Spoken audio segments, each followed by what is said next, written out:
Okay, well, hello everybody.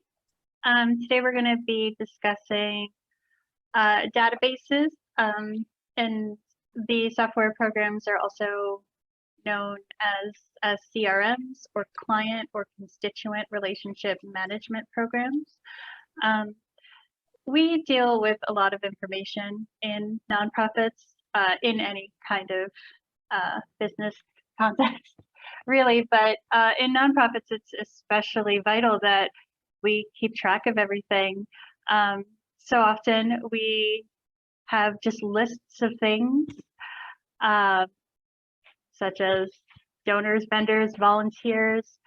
Uh, we always want to jot down information, and it becomes difficult to recall later. So the point of these database programs is to contain information for ease of access in the future, for reference, and to connect to other points of data, which those are topics that I'll be covering in this few minute talk. So yeah,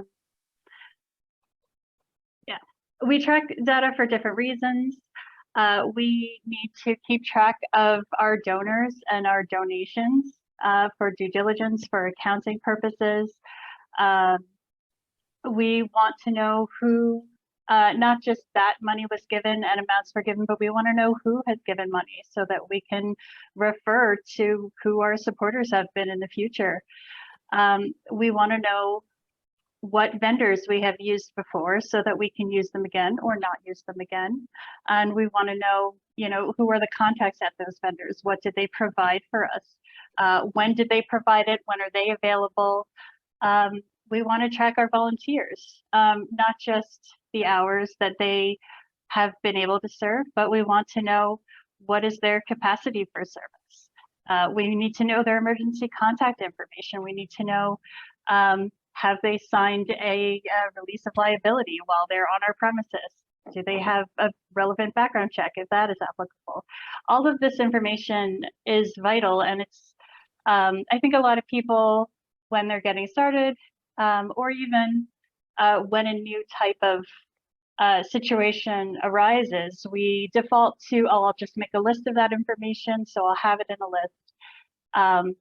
But the problem with a list, and that's what I've done here, is that it's just one solid block of information. It's not itemized, it's not really referenceable. If I'm searching for Fritz Spaniel's donation, I just have to do like a Control F and search for Fritz and hope that he comes up in the right list. If I'm, if I'm looking for information, I want to be able to find it quickly. I want to make sure that it's pointing to the right thing. So the point of these database programs is really to organize our information in a relevant way so that we can track and maintain it. So it's readable, manageable, and above all, reportable. So the difference between databases and lists, in a basic sense, databases are differentiating between different pieces of data and connecting them together in one record for which we have a unique identifier that we can always refer. Most people are going to be familiar with a standard spreadsheet, in which case the unique identifier is the row. So I've listed here, we've got the row numbers. In a visual sense, we know that in a spreadsheet, we can highlight the cells, and that becomes the row. That selection becomes the unifier. In this case, we've kept the row numbers as the unifier because this is the visual representation of a database and not a database. So when we group data this way, we can sort it. We can say, let's show me the lowest donor to the highest donor. We can say, show me the most recent, or the least recent to the most recent transaction.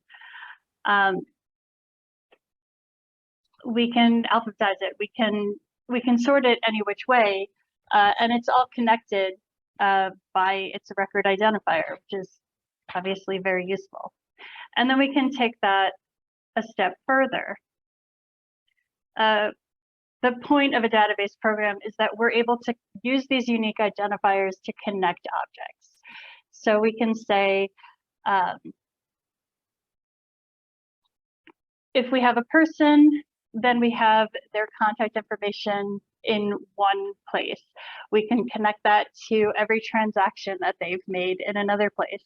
We can connect that to every event that they've attended in another place. And then we can say, let's look at the endpoints and compare data. How many of our event attendees are also donors? And the only way that we can join that data together is in a database structure.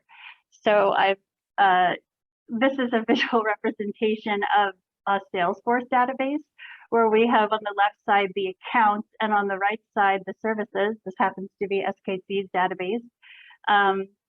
And we can see all the different lines that come out connecting accounts and services to different objects. This red line down the center is what is connecting our accounts to our services. And we can see that they are also, if we, the smaller connecting line in the middle is connecting the auditor on an account to the auditor on the services. And there are a couple of other points here that are connected. And that is the point of a database. It's our ability to join points together and compare and contrast them. And then, of course, the end result, the why we do it in terms of databases is the, as I said, the reporting. So we can pull out, we can summarize and extract specific information from the whole of our data collection. We can say, you know, show me everybody from June, show me everybody who donates $50 or more, show me everybody who has donated more than once, show me everybody who's for whom we have a valid email address or for whom we don't have a valid email address. These are all, you know, relevant reporting points that we're able to pull out easily once our data is organized in a proper structure. So this report here is show me all of my accounting clients. It's SKC's report.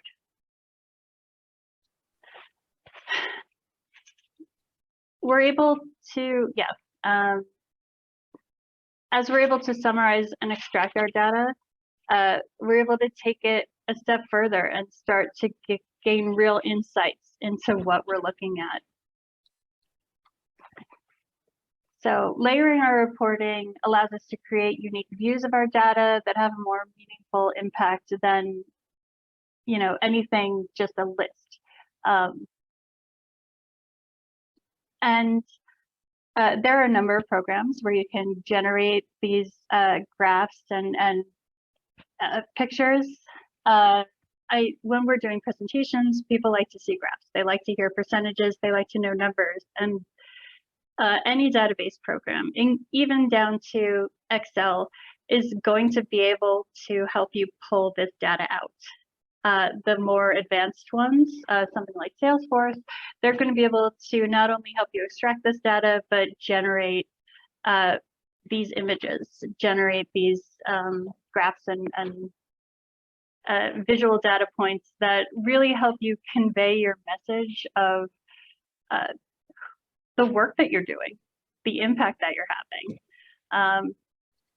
So again, the upshot, the reason for everything is reporting. It's being able to share your information with others for, you know, a variety of reasons.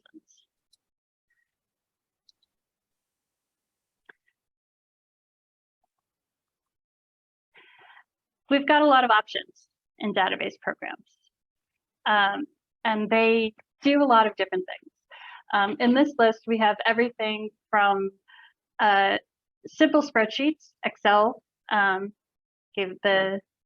We're moving beyond that per the name of this program, but there are a lot of organizations that don't have the budget or the time or the know-how to move beyond Excel. And we will still use it. We can still use it offline. We can still use it to facilitate data transfer. It has its place. and the free version of Excel is available through the OpenOffice project, also LibreOffice.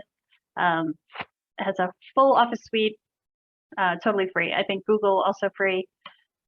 There are many options for simple spreadsheets, which a spreadsheet is a database. So, other than that, we have fully integrated programs here, everything that will cover everything from not only donor management, but they are a payment processor. They are an event planner. You can have your auctions through them.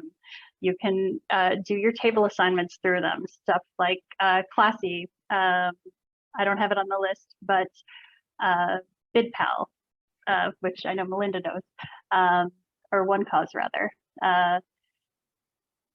There is no end. There are many other options than I've listed here. There's no end to the options that are available. And the specific program, what's right for everyone is going to be different. But each of these has things that it is best at. So we'll touch on that as we get into discussing the actual data that we're collecting and what works best.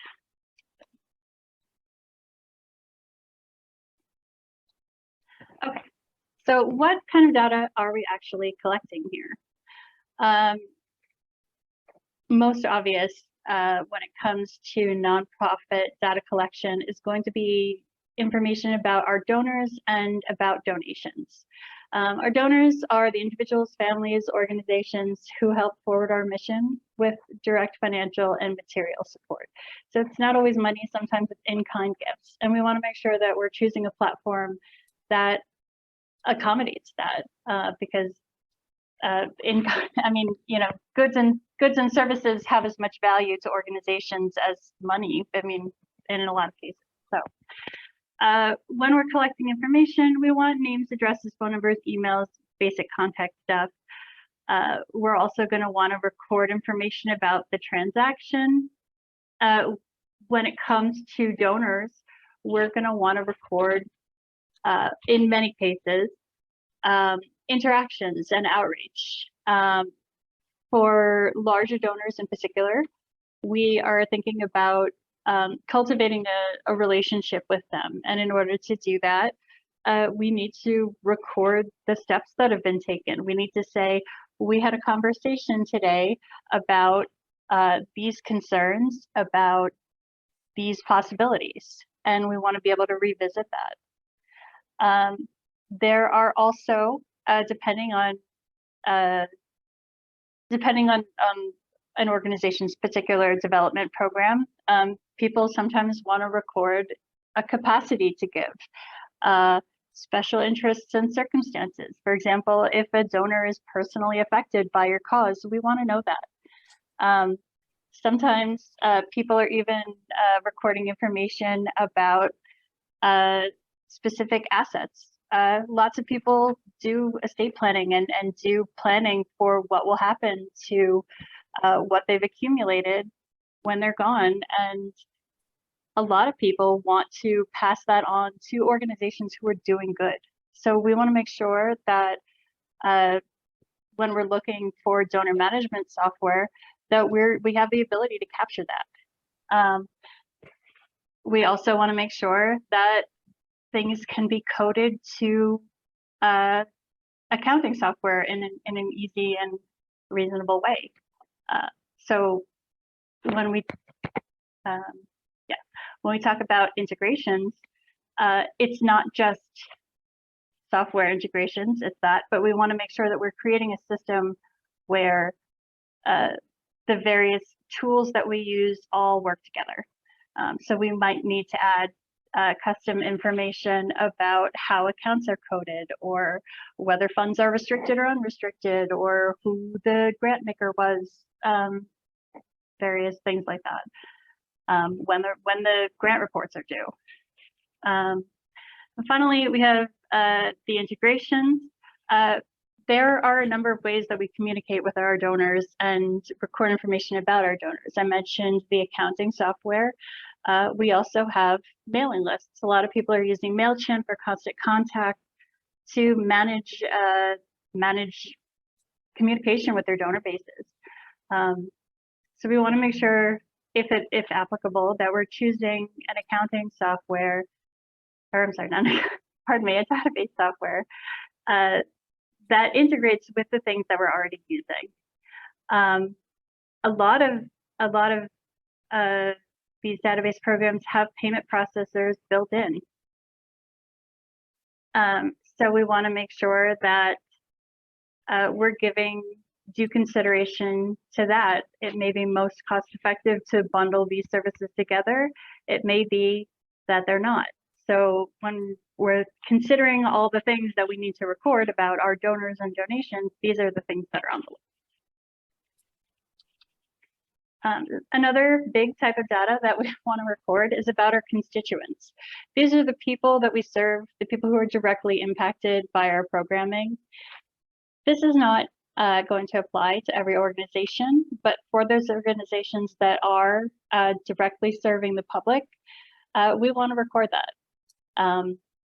And it's often going to be a highly customized situation because yes, we'll collect the basic contact information, but we need to collect information about how they are being served by our programs, which means that we need a solution that is going to allow us to represent the various aspects of our program.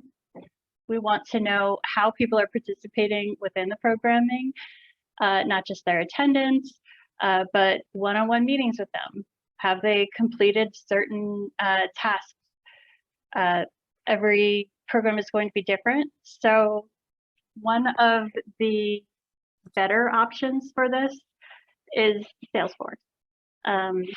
It has through the nonprofit cloud, it has the ability to fully customize and fully represent the whole breadth of an organization's programming. And we can have a person be entered in and create the whole path for them to walk down, and it'll be, check, check, check, check all the way down the road until hopefully they are a person who has been served for the better. That's often a very complicated process, so it's not something that's going to work out of the box.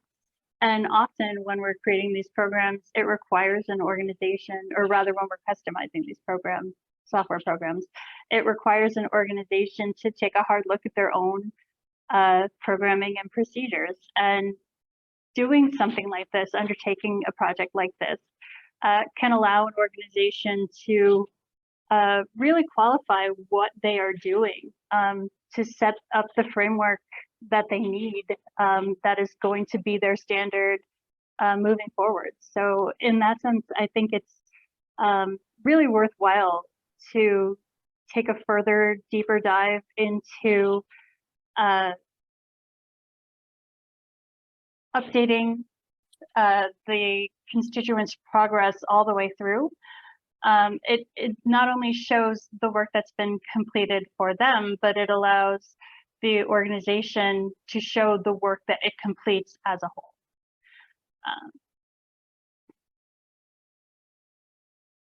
Another common data point that we're collecting, or common point of which we're collecting data about, is volunteers. And again, we have the basic contact information, their availability, and perhaps a history of when they've come to serve. But we also need to know, what are their particular fields of expertise? What are their particular interests? Because when it comes to volunteers, we want people to be engaged to the best of their capacity. We want to use them, utilize them to best effect. So we need to know where are their interests? What are they most passionate about in terms of their service? And then the other thing that we need to often collect when we're talking about volunteers is actual documents. people who are volunteering to work with clients directly, maybe they need background checks. Maybe they need to sign a liability release. Maybe they need to sign a non-disclosure agreement. All of these documents can be stored and organized in a client relationship management software or a database program. So these are the kind of things that we would consider for volunteers. And that's not, of course, the end of the types of objects that we have. We have, as I mentioned at the beginning, we have vendors. We have some organizations have memberships. Some organizations have resource providers. For example, this is not if your particular organization does not provide a given service, but you know another organization who does, we want to make sure that we're able to refer people to the correct resource. And we want to know who is referring clients to us. Some people have subscription models. All of this data comes with its own set of individual points that we need to collect that will be relevant to the organization. And when we're thinking about how we store data, we need to make sure that we're capturing all of it in a way that is easy to input and easy to reference.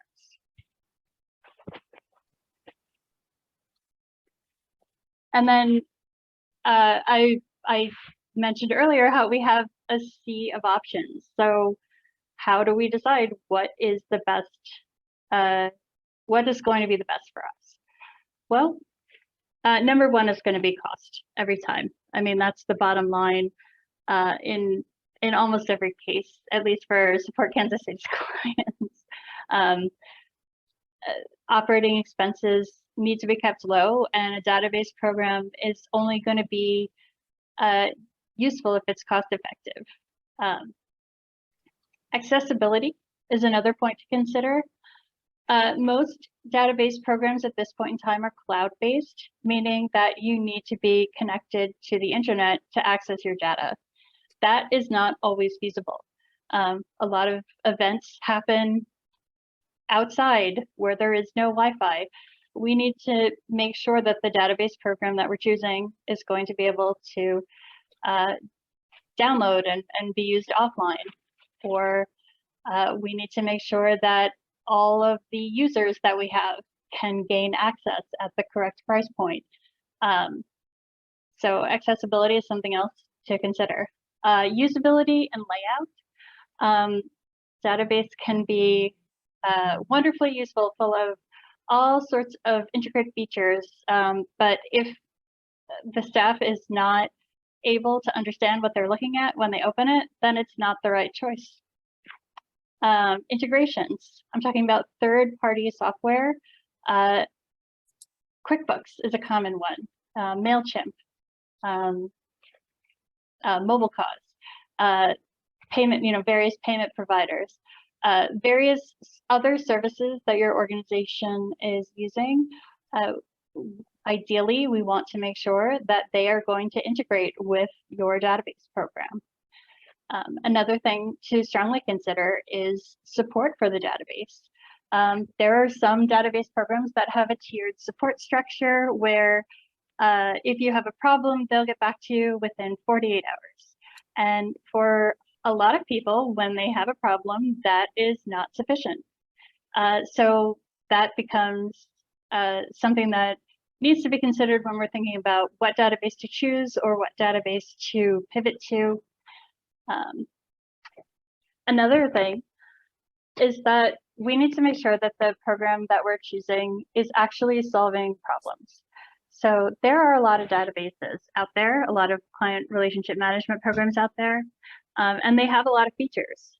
And that can be very enticing, but when we're choosing, we need to make sure that we're actually choosing something that works for us and isn't just flashy in and of itself. Yes, Adam.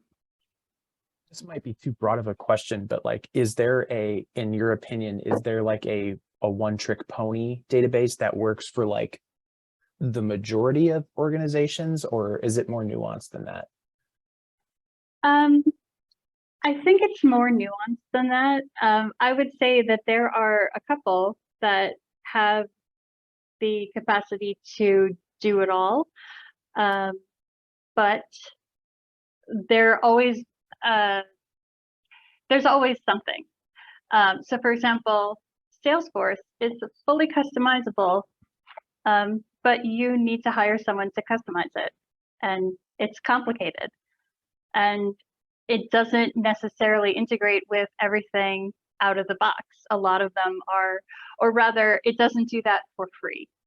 There are a lot of add-ons. And then OneCause, for example, that they've got a client manager, they've got an event manager, they've got an auction program, but they don't necessarily integrate well with accounting software. And it's not super easy to export from them. So everybody, there are a lot of different solutions.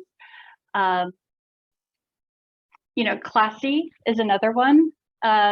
They have got, they are everything from event management to basic communication, connectivity with clients or with donors rather.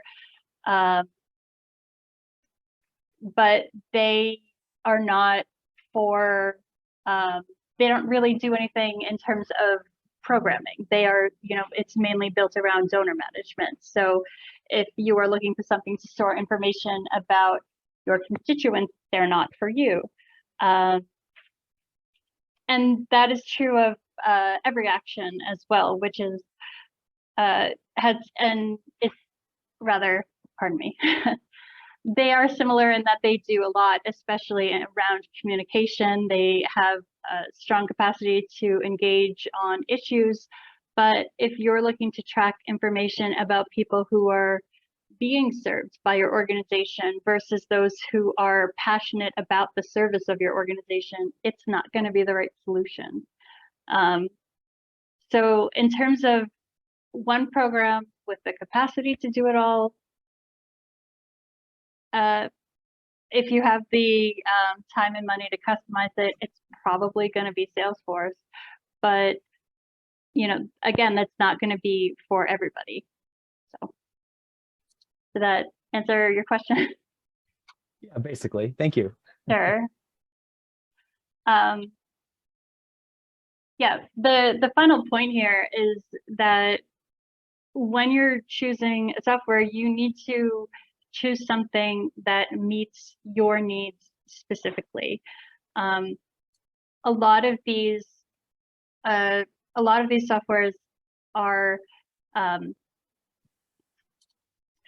sold by salespeople who are very, very good at their jobs, and they will highlight all the good points and make you completely forget about your basic needs. And so the bottom line is that you need to choose something that is meeting your needs first, and then everything else that comes on top of it has to be treated, like the gravy or the ice cream, the extra. And there is a lot of extra, and a lot of it is very impressive. But you need to identify your specific needs, your specific pain points if you're changing over, and find a solution that really is going to be built well for you. That is all that I have to say today about databases. I don't know if there were any other questions or comments.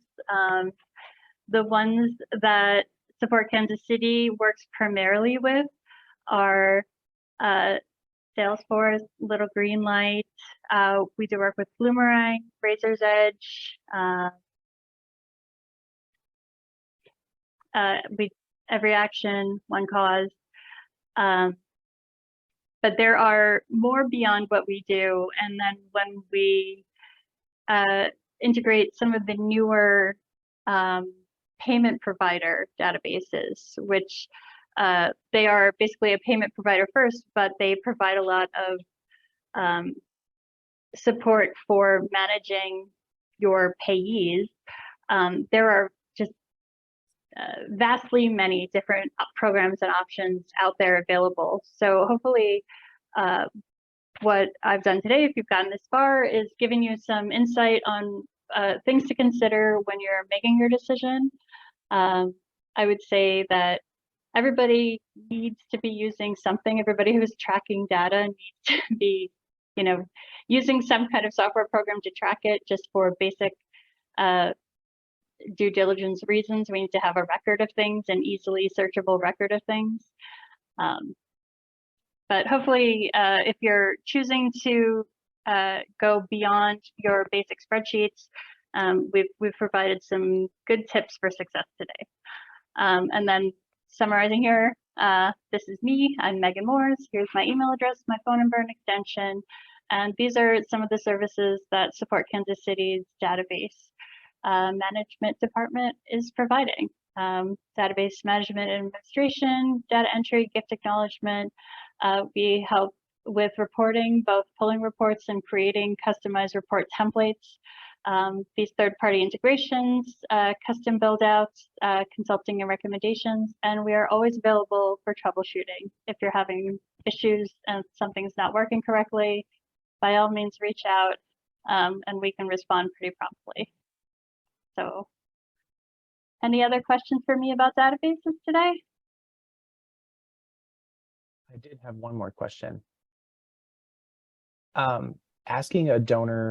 Asking for whether a donor has been personally affected by a cause or mission seems a little bit tougher than like asking for their contact information.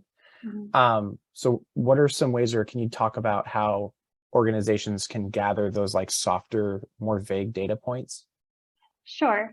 So some databases give the opportunity to actually record interactions that we have within a client, with a client, with a donor, with anyone. And I would say, if you look at something like Salesforce, which has activities where we can log and say, I had a one-on-one with this person on this day, and then we have the opportunity to make notes, individual notes about things. We can also record that information on an account if it's a standard type of organization. For example, people who are, if it's a health-related organization, there might be certain data points that we add to a client list, such as a connection to a specific patient or a personal connection to a specific issue. That will depend on your organization, any specific organization. But yeah, so there are ways to standardize that type of data, but I would say, to come back to the question specifically, when it does come to sensitive conversations, we don't want to treat that as just strictly data points. We want to have a database that has this capacity to record information that is collected in passing. Now, a given department might have strategies for ways to bring up sensitive topics, but we don't want to be like, okay, name, age, personal history with death, like that's vulgar.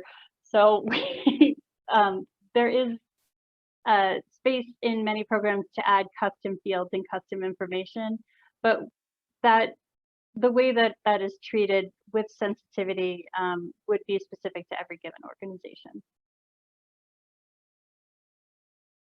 Okay.